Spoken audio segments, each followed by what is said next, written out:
Shalom, shalom, shalom. Bonjour peuple de Dieu. Que le Seigneur Jésus-Christ vous bénisse abondamment. Vous tous qui l'aimez d'un cœur sincère, honnête et d'un amour intarissable, inébranlable. Que le Seigneur vous bénisse abondamment de par le monde entier, de par les 6 continents. Que le Seigneur vous bénisse abondamment. Bien-aimés de Dieu, ce matin encore, nous voulons parler d'un thème sensible dans le Seigneur Jésus-Christ qui parle du vase. Le vase d'honneur utile entre les mains du Seigneur Jésus-Christ. Le vase d'honneur utile entre les mains du Seigneur Jésus-Christ. Il y a plusieurs serviteurs, mais ce ne sont pas tous les serviteurs qui sont utiles entre les mains du Seigneur Jésus-Christ. Il y a plusieurs esclaves dans une maison, mais ce ne sont pas toutes les esclaves qui occupent la même fonction dans une maison. Il y a certaines tâches qu'on peut confier à certains esclaves, il y a certaines tâches qu'on peut confier à certains serviteurs dans une maison, dans une entreprise, dans une compagnie, dans une société. Il y a certaines tâches qu'on ne peut pas confier aux autres. Et il y a d'autres qui ne sont réellement pas utiles à leur maître dans les entreprises, dans les sociétés, pas parce qu'ils ne sont pas capables d'être utiles, mais parce qu'ils ne se sont pas distingués parmi les autres, ils ne se sont pas disposés à être utilisés par le maître de cette entreprise ou par le Seigneur de cette entreprise. Bien-aimés de Dieu, dans le Seigneur Jésus-Christ, l'entreprise est l'entreprise de Dieu. Et l'entreprise, c'est pour le salut des âmes. C'est pour le rachat des âmes. Il donna un prix spécifique pour le rachat des âmes. Un prix qu'une autre créature, qu'une autre époque ne peut payer. Un prix qu'aucun ange, qu'aucun archange, aucun humain ne peut payer. Un prix que seul Dieu était capable de payer. Ce prix-là s'appelle le sang du Fils unique, le sang du pur, le sang du juste, le sang du véritable. Le sang de l'agneau de Dieu qui ôte le péché du monde. Il paya ce prix pour faire de nous ses rachetés, pour faire parmi ses rachetés ses serviteurs, pour faire parmi ses serviteurs des appelés, parmi ses appelés des élus. Et maintenant, parmi ceux qui sont ses serviteurs, parmi ses élus, il y a ceux qui sont disposés, distingués et qui sont utiles entre ses mains. Il y a ceux qui sont inutiles entre ses mains. Bien qu'œuvrant, bien que portant le titre d'appelé, bien que portant le titre de serviteur, mais ils sont inutiles. C'est ce que nous allons voir aujourd'hui. Que le Seigneur Jésus-Christ vous bénisse abondamment. Nous allons inviter l'enseignant par excellence, le Saint-Esprit de Dieu, le Roi de gloire, celui qui peut nous enseigner sans erreur. Seigneur Jésus-Christ, nous sommes au-devant de toi, Yahweh. Nous t'implorons en ce moment. Viens par ta grâce pour nous enseigner encore ta parole, pour nous conduire dans la profondeur de ton esprit. Viens prendre le total contrôle de ce lieu, de ce cœur qui écoute cet enseignement. Seigneur, viens prendre le total contrôle de quiconque écoute cet enseignement maintenant. Oh Jésus, prends la première place dans ma vie. Seigneur, que la chair se taise et que toi seul tu enseignes ton peuple en ce moment. Conduis-nous dans ta volonté parfaite, au nom puissant de Jésus-Christ. Amen. Amen. Shalom, shalom, shalom. Bien-aimés de Dieu, nous allons lire rapidement dans 2 Timothée, chapitre 2, le verset 21. Que dit la Bible? Nous allons commencer à partir du verset 20. La Bible dit, dans une grande maison, il n'y a pas seulement des vases d'or et d'argent, mais il y en a aussi de bois et de terre. Les uns sont des vases d'honneur et les autres sont d'un usage vil. Si donc quelqu'un se conserve pur en s'abstenant de ces choses, il sera un vase d'honneur sanctifié, utile à son maître, propre à toute bonne œuvre. Alléluia. Le vase d'honneur utile entre les mains du Maître, du Seigneur Jésus-Christ. est notre thème sur l'enseignement d'aujourd'hui, sur l'exhortation d'aujourd'hui. Bien-aimé de Dieu, toi qui es serviteur de Dieu, toi qui as été appelé par Dieu dans son ministère, dans sa grâce divine, toi qui as été appelé dans son équipe, tu as reçu un privilège, une faveur extra-humaine te qualifiant d'être un appelé du Seigneur à son service, dans son équipe, parmi ses envoyés. La question qui s'oppose ou qui se pose, c'est: es-tu un vase d'honneur? Es-tu un vase d'usage vil? Quel est le vase dont tu es entre les mains du Seigneur? Comment peux-tu devenir, si tu es un vase d'usage vil, comment peux-tu devenir un vase d'usage d'honneur? Comment peux-tu être utile entre les mains du Seigneur Jésus-Christ pour être utilisé par lui? Comment peux-tu être utile? Déjà, nous voulons mettre une différence entre ceux qui font des miracles, des prodiges, et ceux qui sont disposés pour le service de Dieu. Il y a une différence entre ceux qui sont disposés pour le service de Dieu, pour la gloire de Dieu, pour le salut des âmes, et ceux-là qui sont disposés pour manifester la puissance de Dieu, pour les miracles, les prodiges et tous les signes miraculeux au nom de Jésus-Christ. Il y a une différence entre serviteurs de Dieu, utiles entre les mains du Seigneur Jésus-Christ, et serviteurs de Dieu inutiles, mais manifestant des miracles, manifestant des prodiges, manifestant des miracles au-dessus, au travers du nom de Jésus-Christ. Bien-aimés de Dieu, beaucoup vont demander comment est-ce que cela est possible. C'est vrai, cela est possible. Vous pouvez faire des miracles au nom du Seigneur Jésus-Christ de Nazareth sans jamais être un vase d'honneur utile à son œuvre. Il suffit de croire au nom du Seigneur Jésus-Christ de Nazareth, croire qu'il est capable d'agir, croire que ce nom est capable de relever des morts, croire que ce nom est capable d'offrir la vie, et en ce nom, vous ferez des miracles. De façon simple, il suffit de croire simplement ainsi et ça marchera. Au nom de Jésus-Christ, les paralytiques vont se relever. Au nom de Jésus-Christ, les morts ressusciteront. Au nom de Jésus-Christ, les démons seront chassés. Mais bien aimé de Dieu, quant à ce qui concerne le domaine d'être utile entre les mains de Dieu pour le salut des âmes, c'est un domaine privilégié, c'est un domaine délicat où Dieu n'appelle pas les faiseurs de miracles, mais il appelle les hommes qui ont une certaine qualification requise dans sa parole. Voici en fait la différence. Ce sur quoi nous ne voulons pas que tu sois différent dans la compréhension des choses ou bien confuse dans la compréhension des choses. Il faut que tu comprennes de façon terre à terre ces choses-là pour que tu ne mêles pas ou tu n'entremêles pas des choses. Les miracles, les prodiges, c'est bien, gloire à Dieu, parce que cela se fait au nom de Jésus-Christ.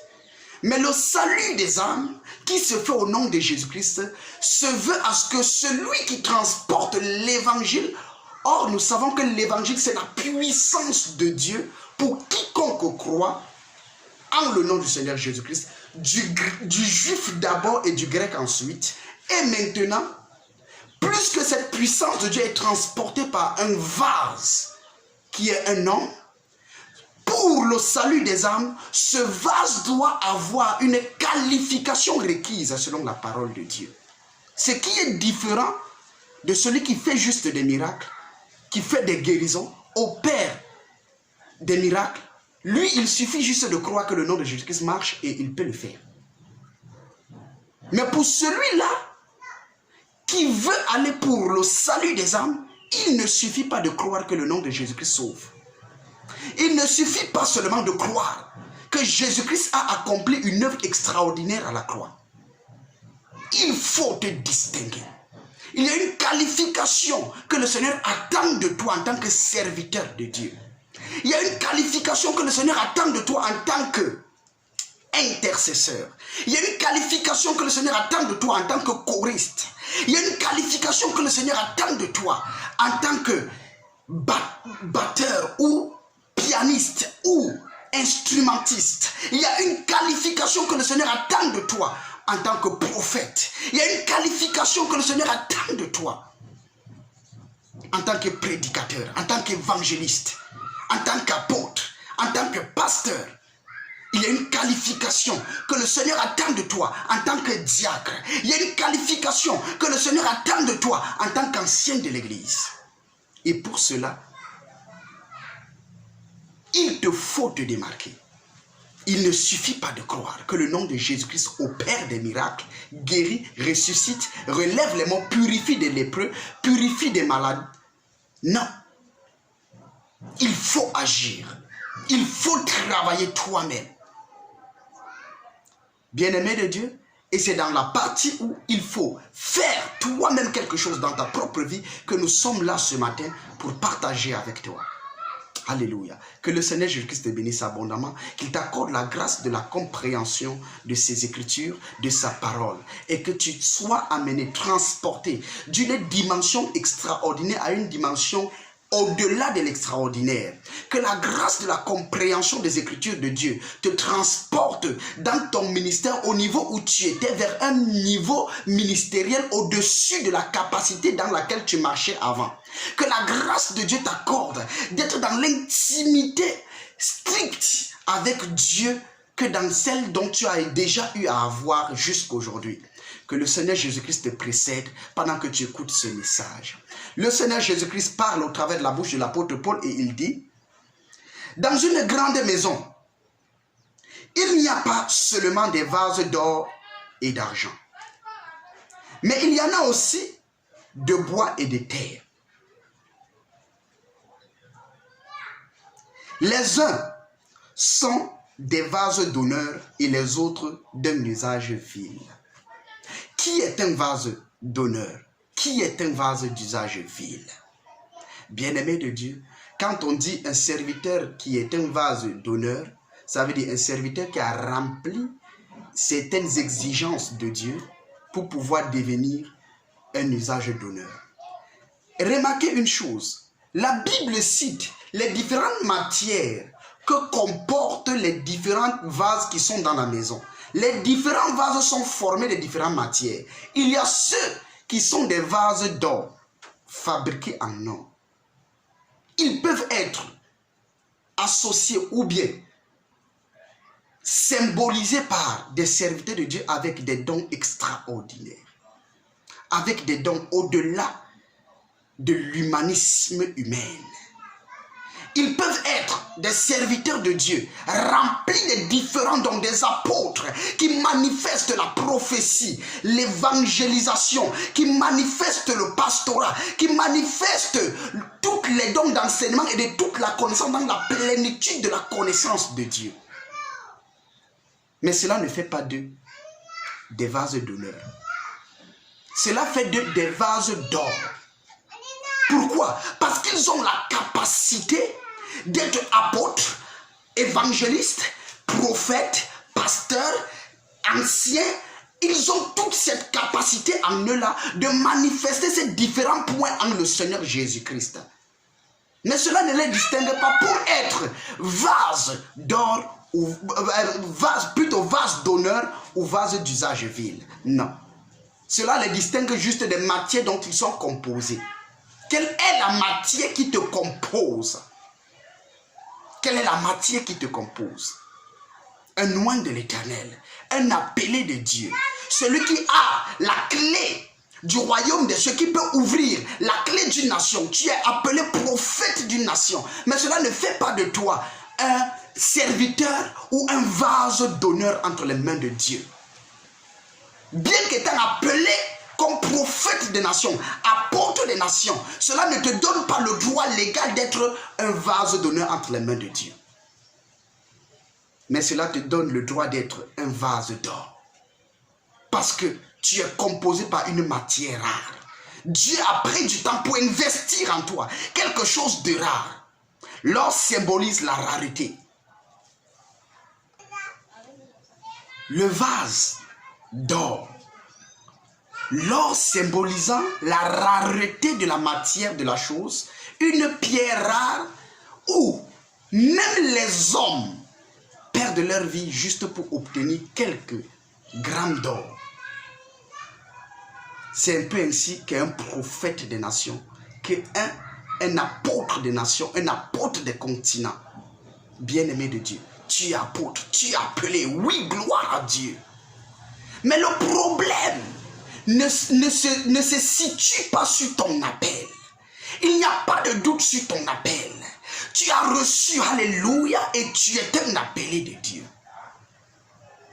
Mais la façon dont tu seras utilisé dans ton ministère, dans ton appel, dans le ministère que le Seigneur t'a donné, dans la mission que le Seigneur t'a donnée, dépendra de la qualification des dimensions dont le Seigneur a prédisposé, pas de ton appel.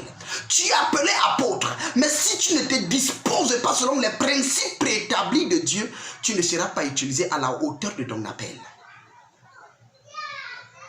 Et tu dois savoir une chose, c'est pas parce que tu es apôtre des nations que tu peux accomplir des choses qui sont extraordinaires au-delà de ce qu'un évangéliste ou un diacre avec le don d'évangéliste peut accomplir dans une nation. Non. Tout dépend. Pas de la matière dont on est composé, pas des dons dont on a en soi, pas de dons dont on est investi avec. Tout dépend de la disposition entre les mains de Dieu. Tout ne dépend pas des différents dons qui nous composent, des différents dons dont le Seigneur nous a investis avec. Tout dépend de comment tu es disposé pour servir Dieu.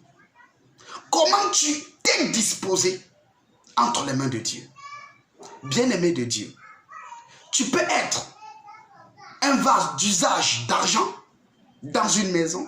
Ça veut dire, tu as 2, 3, 4 dons, tu as 5 dons dans lesquels tu manifestes, tu es un chanteur. Oh Père, et lorsque tu chantes, tu peux prophétiser au même moment. Tu peux annoncer les oracles de Dieu. Tu es un adorateur et tu es encore un instrumentiste et tu es encore un prédicateur. Tu as tous ces dons en toi. Tous ces dons viennent de Dieu et Dieu t'a donné ces dons. Et lorsque tu chantes, les démons partent. Les malades sont restaurés dans la santé. Dieu est loué, est célébré. Bien-aimé de Dieu, c'est ton appel. Mais, quant à ce qui concerne, comment est-ce que Dieu va t'utiliser pour la mission pour laquelle il t'a prédisposé, prédestiné? Cela dépend de ta prédisposition, de ta qualification, pas de ton appel. Moïse était appelé à amener le peuple de l'Égypte pour Canaan. Mais Moïse n'a pas amené le peuple jusqu'à Canaan. Il a laissé le peuple au désert. C'est Josué qui est entré avec le peuple à Canaan. Tu peux être appelé, être investi des dons extraordinaires. Souvenons-nous, Dieu donne le témoignage à Moïse en disant, lorsqu'il y aura un prophète parmi vous, je lui parlerai par des songes, par des visions. Mais quant à ce qui concerne mon serviteur Moïse, je lui parle face à face comme un homme parle à son ami. Dans l'avenir, on n'aura pas un autre prophète comme Moïse que Dieu parle face à face. Mais tiens, son appel et sa matière dont il était composé, ces dons qu'il avait, n'ont pas empêché Dieu de l'exclure du chemin. Bien-aimé de Dieu, l'appel n'empêchera pas Dieu de t'exclure du chemin. Tout ce que Dieu en a besoin de toi, que tu sois du genre, que tu sois un vase d'or, un vase d'argent, ce que Dieu a besoin de toi, c'est ta disposition entre ses mains. C'est ta qualification entre tes mains, entre ses mains. Bien-aimé de Dieu, Moïse était un vase d'or, un prophète, un apôtre des nations, un annonciateur de la venue du Messie. Un apôtre qui a vécu dans le passé, bien qu'étant dans le présent, il a puisé le passé, la création, et il a transplanté la création dans le présent. Et il a projeté le futur. Un apôtre, oh Père, Moïse, il a écrit tout ce qui était dès le début de la création. Il a écrit à son temps et il a prédisposé le futur. Bien-aimé de Dieu, Moïse était un apôtre en or, un vase d'or dans la maison de Dieu. Mais la façon dont Moïse devait être utilisé ne dépendait pas de sa matière ni de ses dons. Ça dépendait de sa disposition entre les mains de Dieu. C'est pourquoi Moïse pouvait se disposer en renvoyant sa femme, en se mettant devant Dieu pendant 40 jours, 40 nuits. Disposant son temps pour Dieu, disposant son tout pour Dieu, étant disponible entre les mains de Dieu. Moïse avait connu les cinq étapes de la dimension de la qualification pour être disponible entre les mains de Dieu. Les 5 étapes. Mais les 4 étapes les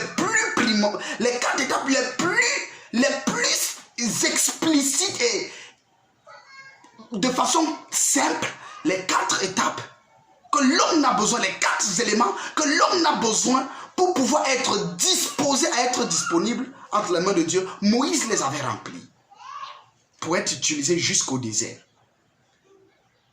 Quelles sont les 4 étapes? Quelles sont ces 4 étapes? Bien-aimé de Dieu, avant d'engager parmi les 4 étapes, j'aimerais te dire, il n'y a pas que l'or et l'argent dans une maison. Il y a aussi le bois et la terre. Le bois et la terre peuvent être symbolisés par un pasteur n'ayant qu'un seul don, l'exhortation.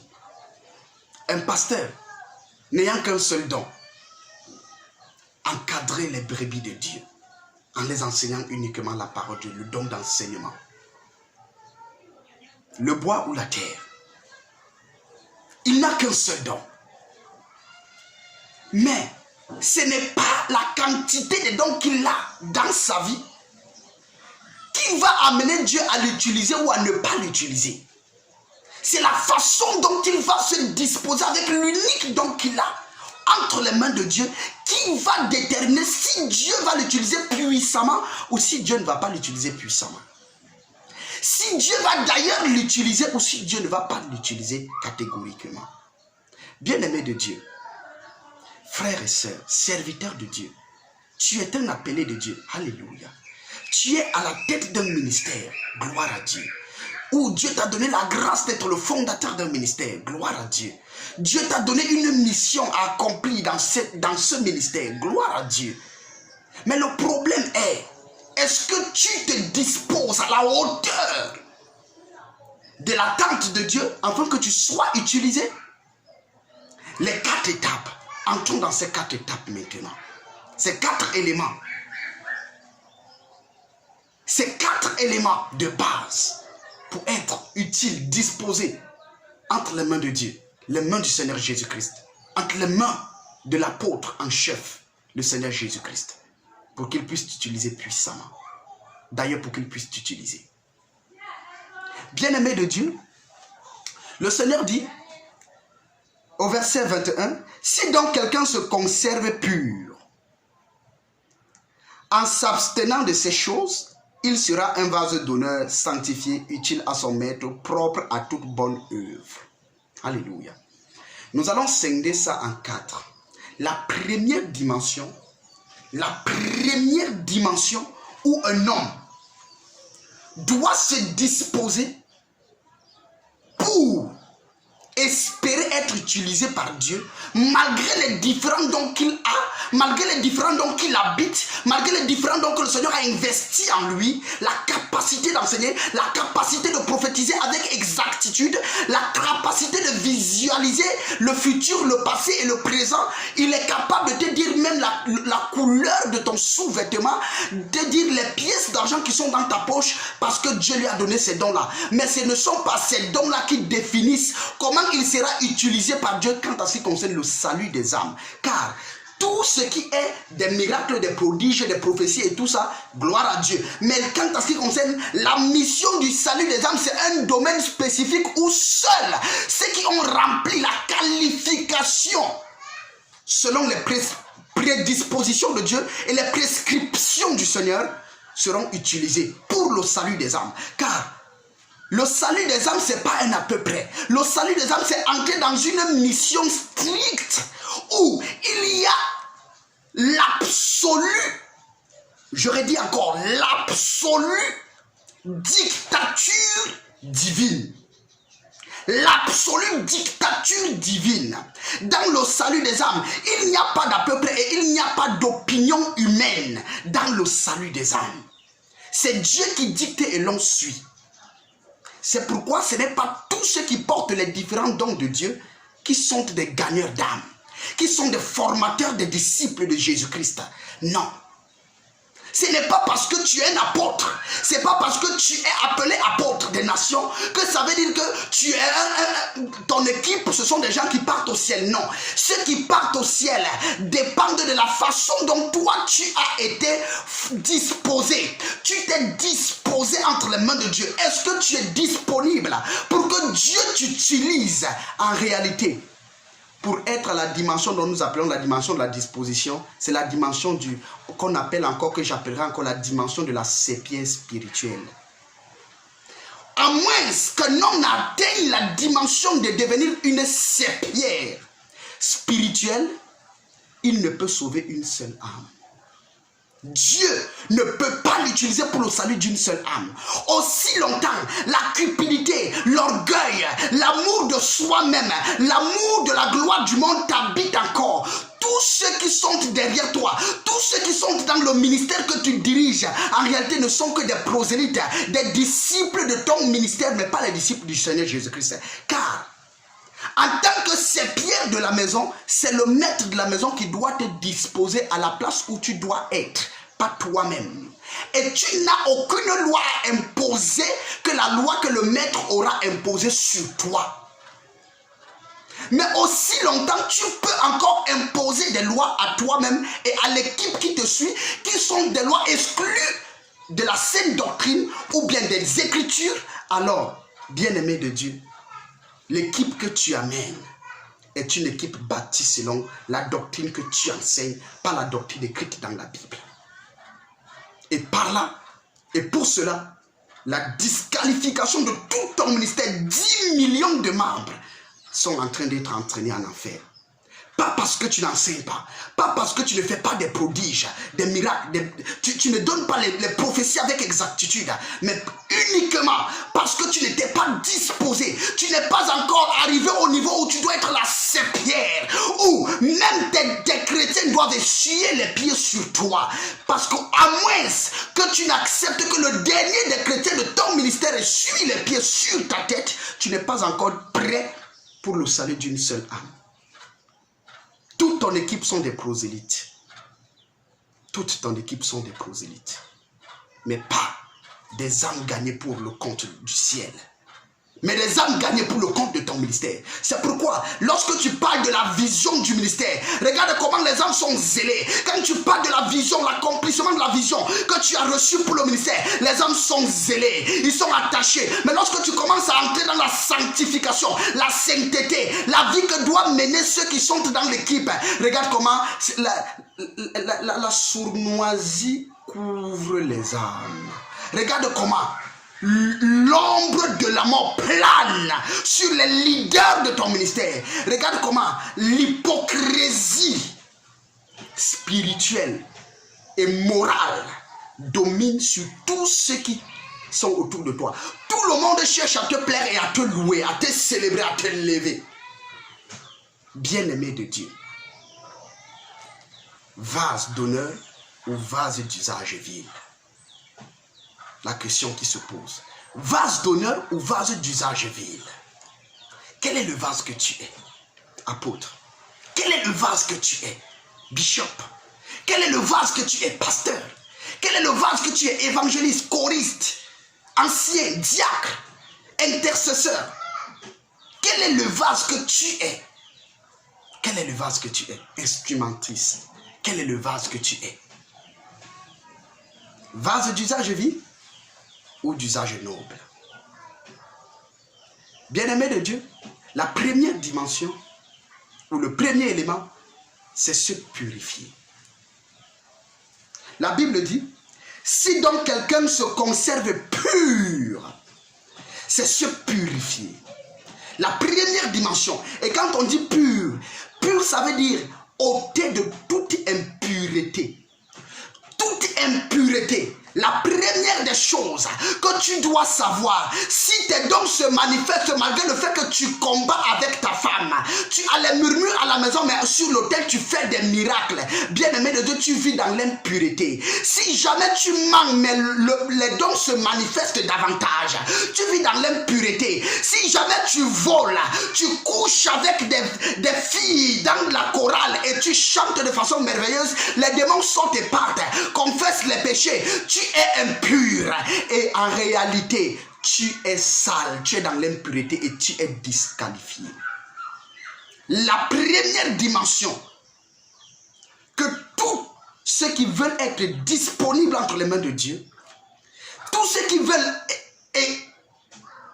veulent franchir des échelons pour arriver au niveau d'être une serpillière entre les mains du Seigneur Jésus-Christ, la première dimension, le premier élément, c'est de se purifier, de se mettre à l'écart de toute impureté. Les paroles du langage de cette génération perverse, cette génération où, même au pupitre, on peut dire des choses que la Bible n'autorise pas d'enseigner, car il y a des enseignements que la Bible n'autorise pas d'enseigner.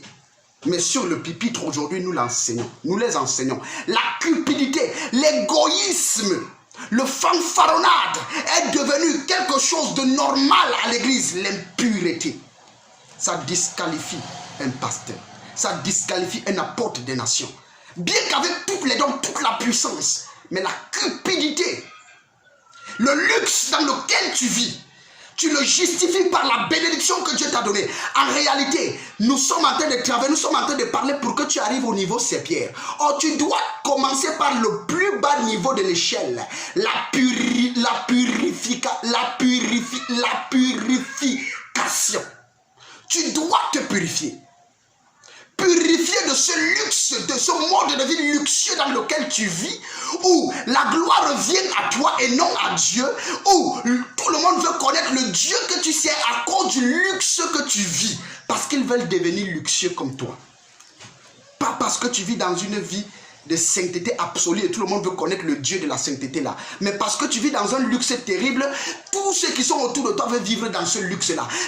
Regarde bien, dans ton ministère, combien sont ceux qui veulent te ressembler, parce que tu vis dans le luxe, tu t'habilles bien, parce que tu manges bien, parce que tu es bien assis, parce que tu as une belle maison, tu as construit, tu as des maisons en location, tu as des écoles, combien sont ceux qui veulent te ressembler, combien sont ceux qui prennent cette éducation là, l'impureté.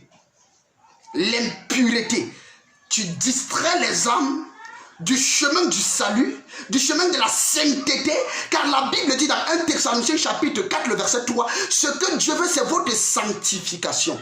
Du chemin de la sanctification vers le chemin des choses du monde. Tu focalises la face des enfants de Dieu sur des choses matérielles, sur des choses du monde, au lieu de les focaliser sur les choses célestes. Ils sont focalisés à gagner de l'argent. Ils sont focalisés à s'aimer pour récolter et à avoir des grands terrains, avoir des entreprises florissantes. Mais ils ont oublié ce qui en fait la force de la vie chrétienne. Est-ce que tu veux être un vase d'honneur? Le premier niveau, que tu sois juste, simple, fidèle. Si tu veux être un vase d'honneur entre les mains de Dieu, si tu veux être utilisé, le premier niveau que tu dois franchir, c'est la purification. La purification. Tu dois être pur dans ton cœur, pur de parole, pur de moralité, pur pur dans ton moral, pur. Tu dois être pur. Pur dans tes actes, pur dans tes paroles, pur. Tu dois t'exclure de ce qui est impur. Tu dois t'exclure de ce qui est impur. Bien-aimé de Dieu, après l'impureté, après le niveau de la pureté, nous avons le deuxième niveau qui est la sanctification. Le premier niveau, c'est la pureté d'abord. Si jamais tu ne t'exerces pas dans la pureté, tu ne peux pas aller dans la sanctification. La pureté, ôter ce qui est impur. Maintenant, la sainteté, c'est exclure. Quand on dit saint, ça veut dire exclure du péché. Ça veut dire mis hors la présence du péché. Donc là où il y a péché, il n'y a pas sainteté. Il n'y a pas sanctification. Alors, quand on dit la sanctification comme deuxième élément, tu dois te sanctifier. Tu dois t'exclure de ces choses. La Bible dit, en s'abstenant de ces choses, si donc quelqu'un se conserve pur en s'abstenant, le premier niveau c'est la pureté, le deuxième niveau c'est l'abstinence, t'abstenir, t'exclure de ce qui est péché. C'est ça qu'on appelle la sanctification. En te sanctifiant, en te exclusant, tu dois t'exclure complètement de tout ce qui est péché. Les insultes ne doivent plus sortir de ta bouche. Même si on te taquine sur la chair, la colère ne doit plus être manifestée par ton corps. Est-ce que tu veux être un choriste au pair? Est-ce que tu veux être un choriste comme Jeduthun, comme Asaph? Est-ce que tu veux être un choriste? Est-ce que tu veux être un diacre comme Philippe, l'évangéliste du groupe des 7 dans les Actes des Apôtres? Bien-aimé de Dieu. La première dimension, c'est la pureté. La deuxième dimension, c'est la sanctification. Tu dois te sanctifier. Tu dois exclure tes gestes, tes faits. Tu dois exclure ton milieu du péché. Le péché doit être exclu de ton milieu. S'il y a un seul péché dans lequel tu acceptes encore vivre, tu es disqualifié. Bien qu'étant appelé diacre, tu es disqualifié. Bien qu'étant appelé apôtre des nations, tu es disqualifié. Bien qu'étant appelé prophète des nations, tu es disqualifié. Tu as l'appel sur toi, mais tu es disqualifié au service de Dieu. Tu ne peux pas servir Dieu en tant que prophète avec un seul péché, tu es disqualifié. Tu ne peux pas servir Dieu en tant qu'apôtre avec un seul péché, tu es disqualifié. Tu restes avec l'appel de Dieu parce que Dieu ne se répand pas de ses dons. Il t'a donné le don d'apôtre. Il ne se répand pas de son don. Mais quant à ce qui concerne son intimité, il exclut même les anges de son intimité. Car il a exclu l'ange de lumière de son intimité. L'ange de lumière qui était Lucifer, qui est devenu le diable aujourd'hui. Dans l'intimité de Dieu, Dieu exclut le péché dans son intimité. Mais dans sa grâce immense et sa miséricorde, il donne les dons aux humains. C'est pourquoi il a donné les uns comme apôtres, il a donné les autres comme prophètes, il a donné les autres comme évangélistes. Et parmi ceux-là, il ne se repent pas de ces dons. Parce que ces dons sont exercés même en dehors de sa personnalité et de son intimité. Mais lorsque tu veux exercer ces dons dans son intimité, il faut que tu saches que tu dois remplir certaines qualifications pour être proche de Dieu. Si l'impureté est encore en toi, tu ne peux pas être utilisé par Dieu. Si le péché se trouve encore en toi, tu ne peux pas être utilisé par Dieu. Le premier élément, la pureté absolue. Le deuxième élément, l'exclusion du péché, être saint, être sanctifié. Absolument pour la gloire de Dieu. Pas pour recevoir les miracles, pas pour recevoir la puissance, pour la gloire de Dieu. Le deuxième élément, bien-aimé de Dieu, dans ces éléments, on ne peut pas tromper Dieu. Tu ne peux tromper Dieu. Dans ces éléments, il n'y a pas de tromperie. Dans ces éléments, il n'y a pas de tromperie. Oh, bien-aimé de Dieu, le Seigneur est merveilleux. Il t'aime, il nous aime. Mais il ne veut pas que lorsqu'il reviendra, que tu dis Seigneur, j'ai été à ton service pendant 10 ans, j'ai été à ton service pendant 5 ans, pendant 15 ans, pendant 25 ans. Seigneur, mais qu'ai-je reçu comme récompense?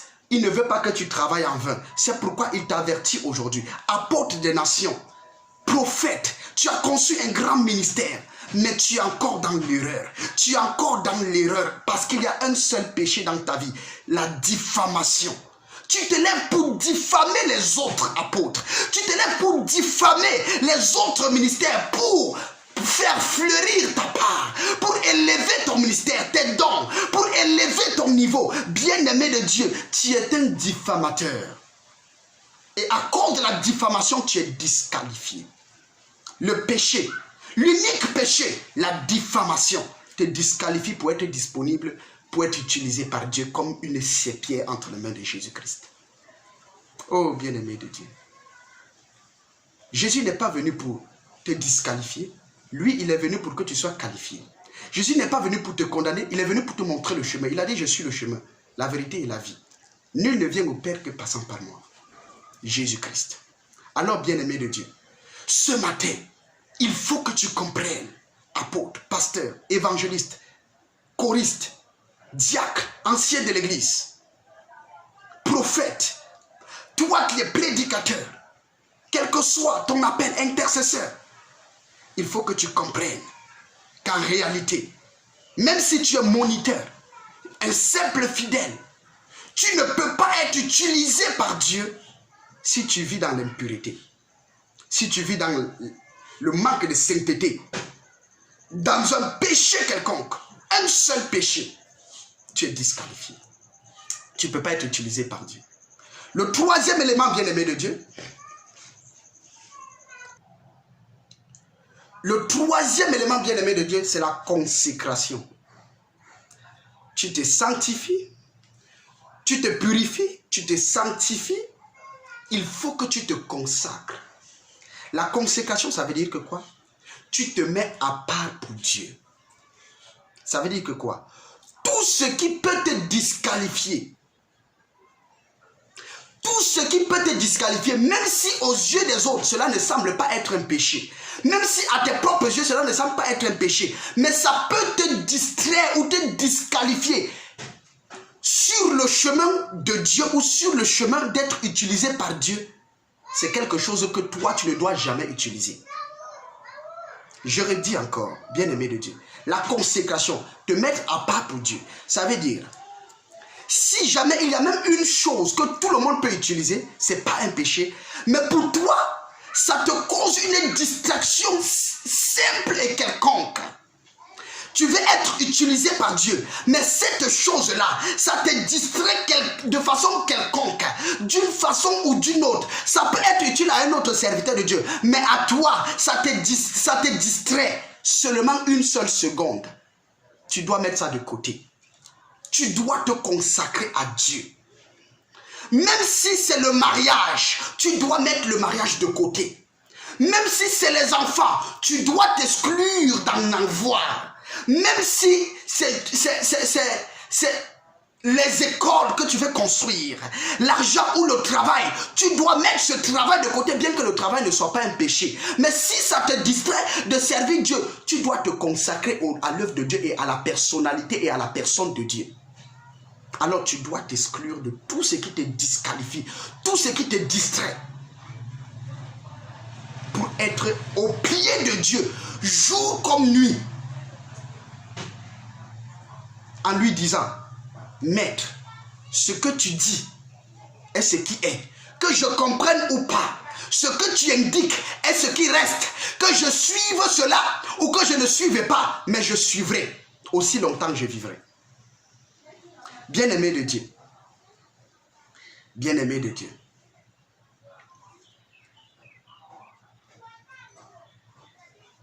il faut que tu saches une chose. À moins que tu ne deviennes la portion principale de Dieu. Ça veut dire quelque chose que Dieu a à lui seul. À moins que tu ne deviennes quelque chose que Dieu a à lui seul, qu'il gère seul, comme il veut, selon sa guise, selon son bon vouloir, tu ne peux pas être utilisé par Dieu. Ça, c'est la troisième dimension. La consécration. La consécration. Ton cœur, la pensée qui doit être maintenue dans ton cœur, tu dois choisir cette pensée selon la pensée de Dieu. La maison que tu dois avoir un jour doit être une maison que la pensée de Dieu a bien voulu cela pour toi. Sinon, tu ne dois jamais en avoir. Si la pensée de Dieu t'a exclu d'avoir une. Bien-aimé de Dieu. Quand on dit consacrer à Dieu, ça veut dire devenir une portion pour Dieu. Quand on dit consacrer à Dieu, ça veut dire appartenir à Dieu. Appartenir à Dieu. Exclusivement. Regardez bien, l'habit que tu portes actuellement, arrête ton habit, touche ton habit. Cet habit, avant de l'avoir, tu l'as payé quelque part. Et avant d'être à ta possession, c'était un vêtement qui appartenait à une autre personne, à un autre chef. Mais du moment où tu l'as acquis, cet habit t'a été consacré. Tu as porté cet habit. Si aujourd'hui, tu veux remettre cet habit à quelqu'un, il faut que c'est toi-même qui donnes l'ordre avant de remettre cet habit à quelqu'un. Ou de ta propre volonté. Cet habit est ta portion. T'a été donné, t'a été remise comme ta portion en échange d'une chose. C'est la même chose. Lorsque tu viens à Jésus-Christ, Jésus-Christ t'a racheté par son prix. Normalement, tout fidèle doit être purifié, sanctifié, consacré à Dieu pour être utile entre les mains de Dieu. Parce que nous n'avons qu'une seule entreprise. Dans le Seigneur, il n'y a qu'une seule entreprise. Pas l'entreprise des miracles, des prodiges ou des prophéties, mais c'est l'entreprise du salut des âmes. Christ n'est pas mort pour les prophéties. Christ n'est pas mort pour les miracles. Christ n'est pas mort. Avant la mort de Christ, il y avait les prophéties, il y avait les miracles. Christ n'est pas mort pour des visions. Avant la mort de Christ, il y avait les visions. Avant même sa naissance, il y avait les visions. Mais avant sa naissance, il n'y avait personne qui pouvait ôter le péché du monde pour le salut des âmes. Personne ne pouvait faire descendre le Saint-Esprit avant qu'il ne retourne après sa mort. Alors, bien-aimé de Dieu, l'entreprise dans laquelle Dieu nous a enrôlés, il nous a appelés d'ailleurs. Parce que ce n'est pas tous ceux qui sont appelés qui sont enrôlés dans cette entreprise. C'est pourquoi nous sommes en train de dire, ceux qui veulent être enrôlés dans cette entreprise doivent suivre ces différents éléments pour être qualifiés à être enrôlés dans l'entreprise de Dieu. Comme des serpillères de Dieu, comme des esclaves de Dieu, comme des portions de Dieu. Pour l'entreprise du gagnement des âmes. Le gagnement du salut, le gagnement des âmes pour le compte du ciel. Pas pour le compte des ministères, pas pour le compte des œuvres, pas pour le compte de la vision de l'œuvre. Bien-aimé de Dieu, Dieu t'a appelé, il t'a donné une vision. Il veut que tu dépendes de lui pour accomplir la vision. Pas que tu dépendes de la vision pour accomplir la vision. Combien sont ceux qui se sont détournés de Dieu pour accomplir la vision que Dieu les a donnée? Combien sont ceux-là qui sont accrochés à d'autres efforts pour associer à leur capacité spirituelle, physique, psychique pour pouvoir accomplir la vision de Dieu? Ils se sont détachés de Dieu, de leur premier amour de Dieu, mais maintenant ils sont à la poursuite de l'accomplissement de l'œuvre et de la vision de Dieu. Ils ne sont plus connectés à Dieu. Ils ne veillent plus à leur sanctification, à l'obéissance exclusive de la parole de Dieu. Ils veillent à l'accomplissement de l'œuvre. Combien d'âmes sont dans l'église? Combien de personnes il y a aujourd'hui dans le ministère? Combien d'assemblées sont construites? Beaucoup se sont disqualifiés sur le chemin de Dieu. Beaucoup d'apôtres se sont disqualifiés. Beaucoup de serviteurs de Dieu sont disqualifiés. Beaucoup d'enseignants de la parole se sont disqualifiés. Pas parce qu'ils ont voulu, mais parce que quelque part, ils ont été trompés par toute la marmaille de ce que le monde donne et offre. Toute la ruse du diable, la cupidité que le diable les a fait fleurir au devant d'eux. Il les a fait visualiser. Et ils se sont écartés du chemin. Ils ont dit on peut accomplir la vision, mais en produisant de l'argent. Et pourtant, Dieu les a donné la vision. Il les a dit, ne vous inquiétez de rien. Ne t'ai-je pas dit, fortifie-toi et prends courage. C'était le mot d'ordre que Dieu leur avait donné au début de leur ministère. Mais aujourd'hui, non. Il n'y a plus de fortifie-toi et prends courage. C'est maintenant. Il faut prendre courage, produire de l'argent pour faire évoluer, faire soutenir l'œuvre de Dieu et faire avancer l'œuvre de Dieu. Il faut produire pour que l'œuvre de Dieu avance. Produisons et faisons avancer l'œuvre de Dieu. Ce n'est plus fortifie-toi. Ils ne se basent plus sur la parole de Dieu, mais ils se basent sur ce qu'ils sont capables de produire. Combien de ministères, de grands ministères, des ministères avec le respect de la présence des anges, les ministères avec la présence du Saint-Esprit, qui sont en train de se détourner de la présence de Dieu, juste pour suivre la vision de l'œuvre. Ils veulent accomplir la vision de l'œuvre, mais ils se détachent de Dieu. Bien-aimé de Dieu, le Seigneur veut que tu rentres au mot d'ordre qu'il t'avait donné. Car le mot d'ordre te garde avec Dieu et la vision. Le mot d'ordre est le tronc entre les deux bras. Voici la vision. La vision est censée être reliée à toi. Voici la vision. Te voilà. Voici Dieu. Le mot d'ordre de Dieu est Dieu lui-même qui est là au milieu. Voici la vision. Te voilà. Et Dieu qui est le mot d'ordre, qui t'a donné sa parole parce qu'il est sa parole, il est là au milieu. Il veut que tu sois relié à lui, relié à ta vision au travers de lui. Relié à lui et relié à la vision au travers de lui. Mais toi, ce que tu fais, c'est que quoi? Tu veux suivre la vision pour l'accomplir en excluant Dieu. Tu veux suivre la vision en excluant Dieu. C'est pourquoi nous avons des ministères fantômes. Des ministères qui ont commencé avec la présence, la gloire de Dieu pour le gagnement des âmes. Des âmes étaient gagnées. On voyait Christ dans les âmes.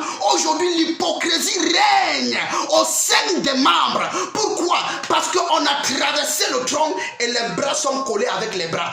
Ici est déconnecté directement de Dieu et c'est attaché à l'autre bras pour suivre la vision.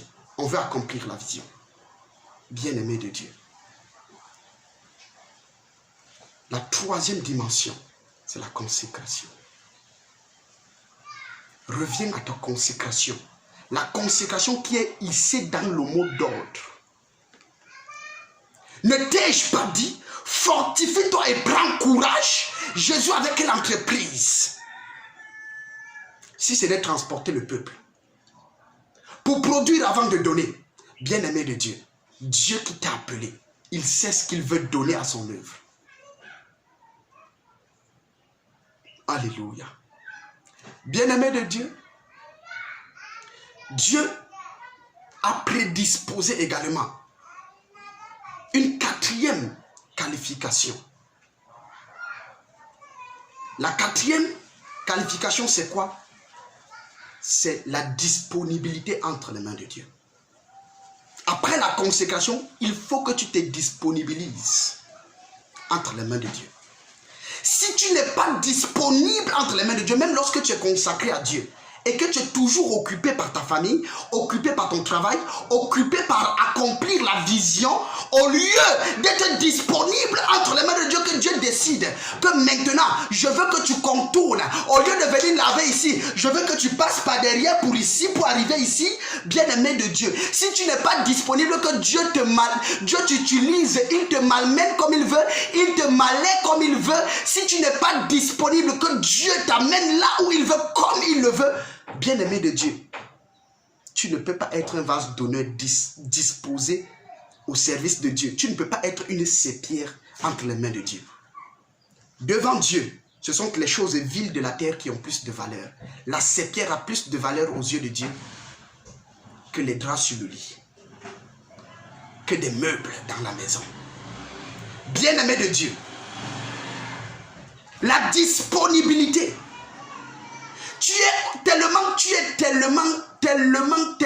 consacré. Tu t'es purifié, tu t'es sanctifié, tu es tellement consacré à Dieu. Mais tu n'es pas disponible entre les mains de Dieu. Est-ce que tu sais que les préjugés que tu as vis-à-vis d'une nation, d'un peuple, d'une tribu, te rendre indisponible entre les mains de Dieu? Est-ce que tu le sais? Est-ce que tu sais seulement que parce que quelqu'un t'a fait du mal, quelqu'un t'a tellement énervé dans le ministère, malgré le fait que tu es purifié, sanctifié, consacré à Dieu, mais quelqu'un t'a énervé. Et maintenant, Dieu veut sauver la personne. Parce que tu es énervé vis-à-vis de la personne. Tu ne peux pas être disponible entre les mains de Dieu pour le salut de la personne. Nous pouvons prendre les exemples. Comme Jonas. Bien-aimé de Dieu. Jonas était un homme de Dieu. Purifié, sanctifié, consacré à l'œuvre de Dieu. Mais quant à ce qui concernait aller pour sauver le peuple de Ninive, Jonas était indisponible. À cause de quoi? De ses préjugés vis-à-vis de cette nation. À cause des préjugés de Jonas vis-à-vis de cette nation. Le peuple de Ninive, avec toutes les horreurs que le peuple de Ninive avait fait vivre aux Juifs, Jonas ne voulait pas que Dieu pardonne à ce peuple. Jonas voulait que Dieu punisse ce peuple. Les sorciers dans ta famille que tu veux tuer, que tu pries tout le temps, avec l'huile d'onction, l'huile de faveur, le feu de Dieu que tu envoies sur les sorciers pour qu'ils meurent, à gauche, à droite, les prophéties que tu prophétises pour que les sorciers de ta nation meurent. Bien-aimé de Dieu, il faut que tu comprennes une chose, tu te disqualifies, tu te rends indisponible entre les mains de Dieu. En priant que les sorciers de ta nation meurent, que les sorciers de ton continent meurent, tu te rends indisponible entre les mains de Dieu. Jonas avait prié afin que Dieu détruise Ninive par ses actions. Jonas avait souhaité que Dieu détruise Ninive, que Dieu ne pardonne jamais Ninive. Pourquoi? Parce que Jonas avait des préjugés vis-à-vis du peuple de Ninive. Dieu l'a envoyé à Ninive. Jonas prend le chemin de Tarsis. Il prend le bateau pour aller à Tarsis. Dieu le renvoie dans le ventre du poisson. Jonas dans le ventre du poisson va se repentir. Il va se repentir. Et maintenant, Jonas va changer. Jusqu'au moment où Jonas va dire un mot à Dieu. Il dit, je reconnais que le salut vient de l'Éternel. Écoute, Jonas va entrer maintenant dans le ministère et dans la mission de Christ. Le salut de l'âme. Le salut de l'âme. Jonas était un prophète, il prophétisait. Mais il n'était pas encore utilisé pour le salut des âmes. Jusqu'ici, la Bible ne nous révèle pas où il avait été utilisé. Mais lorsque Dieu voulait l'utiliser pour le salut des âmes, Jonas se rendit indisponible. Bien-aimé de Dieu, tu peux être prophète des nations, tu peux être prophète des milliers de personnes, tu peux conduire des personnes et des personnalités influentes. Mais quant à ce qui concerne la disponibilité pour être disponible pour le salut de toutes ces âmes que tu conduis derrière toi, tu es indisponible. À cause de tes préjugés, d'un peuple, des frères, des sœurs. Bien-aimé de Dieu, Jonas, c'est préjugé l'avait rendu indisponible. Jusqu'au moment où il va confesser, je reconnais que le salut vient de l'Éternel. Je reconnais que le salut vient de l'Éternel. Lorsque Jonas va dire ce mot, la Bible dit dans les versets qui suivent, l'Éternel ordonna que le poisson rejette Jonas. Et le poisson a vomi Jonas. Bien-aimé de Dieu. Et Dieu va dire à Jonas, pour la seconde fois, va à Ninive. Et maintenant, puisque Jonas reconnaît que le salut vient de Dieu, Jonas va porter ses pieds et il va aller à Ninive. Il se rend disponible maintenant, lorsqu'il reconnaît que le salut vient de l'Éternel. Ok, qu'est-ce que nous voulons dire par là? Ce que nous voulons dire, c'est que si jamais, dans ton ministère, tu crois que c'est parce que tu jeûnes beaucoup, le salut dépend de tes jeûnes, de tes prières. Bien-aimé de Dieu, tu es un Jonas dans ton propre ministère qui bloque le salut du peuple de Ninive que tu conduis derrière toi. Parce que jusqu'à ce que tu admettes que le salut vient de l'Éternel, jusqu'à ce que tu admettes que que le salut vienne de Jésus-Christ, jusqu'à ce que tu admettes que c'est au nom de Jésus-Christ et par Jésus-Christ et pour Jésus-Christ que les âmes sont sauvées, tu ne peux pas être utilisé pour le salut d'une seule âme, même si tu es le pasteur, l'apôtre de 1000 millions d'âmes. Même une seule âme n'est pas sauvée derrière toi. Mais ils te suivent en tant qu'un leader naturel. Ouais, avec des talents et des dons. Bien-aimé de Dieu. L'entreprise du salut de Dieu. L'entreprise où Dieu veut amener le salut des âmes. Dieu était capable de tuer Jonas dans le ventre du poisson. Dieu ne regarde pas à la hauteur de ton appel. Il ne regarde pas à la taille de ta personnalité, ni de tes dons que tu as. S'il veut que le poisson t'avale, le poisson t'avalera. Jusqu'à ce que tu te répandes et que tu reviennes à ton bon sens, à reconnaître que le salut vient de lui. Maintenant, tu deviens une serpillère entre tes mains, entre les mains de Dieu. Tu deviens une serpillère entre les mains de Dieu et maintenant tu seras disponible pour le salut des âmes. Aussi longtemps que tu as encore une seule chose de valeur entre tes propres yeux, entre ton propre cœur et dans tes propres mains, en réalité, tu es disqualifié, indisponible entre les mains de Dieu. Jonas avait encore à dire. Quant à ce qui concernait ses dons, il avait encore à dire. Quant à ce qui concernait aller à Ninive ou pas, il pouvait encore décider s'il peut aller ou pas. Bien-aimé de Dieu, mais lorsque tu deviens une serpillère, ce n'est plus toi-même qui vas te disposer que non, je ne veux pas être à l'entrée de la porte des toilettes ou à l'entrée de la porte de la cuisine. C'est le maître de la maison qui te dispose. Il peut te mettre à l'entrée de sa chambre, comme il peut te mettre à l'entrée de la porte des toilettes. Il peut te mettre à l'entrée de la porte du salon, comme il peut te mettre à l'entrée de la porte de la cuisine. Ce n'est plus toi. C'est jusqu'à ce que Jonas est devenu une serpillère entre les mains de Dieu que Jonas a été renvoyé à Ninive pour le salut des âmes. Aussi longtemps tu as encore de la valeur entre tes propres mains, entre tes propres yeux, à tes propres yeux. Tu as encore de la valeur à tes propres yeux. Tu penses que c'est par tes efforts que tu vas sauver les âmes. Tu penses que c'est parce que tu es tellement élevé par tes capacités, par tes talents, tes dons, par ton enseignement, ton éloquence, que tu vas arriver. Bien-aimé de Dieu, tu es indisponible. Tu es indisponible. Même si tu t'es sanctifié, tu t'es purifié, tu t'es sanctifié, tu t'es consacré, mais parce que tu crois encore être quelque chose, tu ne donnes pas la place à Dieu de façon exclusive, alors tu es disqualifié. Tu es disqualifié, tu es indisponible entre les mains de Dieu. Quel est parmi ces 4 éléments l'élément qui te concerne? Parmi ces 4 éléments, si tu associes la pureté, la purification à la sanctification, cela ne fait pas de toi un homme disponible. Si tu associes la sanctification, la pureté, la sanctification à la consécration, cela ne fait pas de toi un homme disponible. Mais si tu associes la pureté, la sanctification, la consécration et la disponibilité entre les mains de Dieu, cela fait de toi un vase d'honneur utile et disponible entre les mains de Dieu. Un vase d'honneur utile et disponible entre les mains de Dieu. Quand tu associes ces 4 éléments, tu deviens un vase d'honneur. Les 4 éléments qui sont la purification, la sanctification, la consécration, la disponibilité entre les mains de Dieu. Les 4 éléments, ça fait de toi un homme, un serviteur de Dieu, un choriste, un évangéliste, un pasteur, un apôtre, un prophète, un ancien de l'église, un intercesseur, vase d'honneur, même si tu n'as qu'un seul don. Un vase d'honneur utile et disponible entre les mains de Dieu. Ce n'est que lorsque tu remplis ces 4 éléments que tu parviens à arriver à être un vase d'honneur utile et disponible entre les mains du Seigneur Jésus-Christ pour le salut des âmes, pas pour les miracles, pas pour les prodiges. Tu n'as pas besoin d'atteindre tous ces éléments-là pour pouvoir faire les miracles. Mais pour le salut des âmes, il faut arriver à ces 4 éléments, les remplir de façon exclusive. Bien-aimé de Dieu. Et toi,